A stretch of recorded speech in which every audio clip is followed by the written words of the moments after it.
So what the participant can expect on a training program with Spin Selling is, first and foremost, insights from the research. So what do we learn about what successful sellers were doing, what were they saying more frequently than less successful sellers?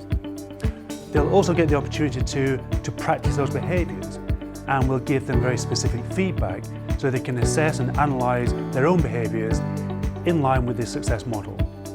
And importantly, we'll talk about how those skills apply in their real world. So a great deal of the programme is about how it integrates into what they do and the customers that they interact with.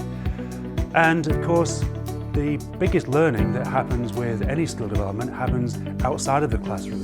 So what we pay a great deal of attention to on the programme is what happens next. What do they do after the programme, and how can we set them on the right road to success?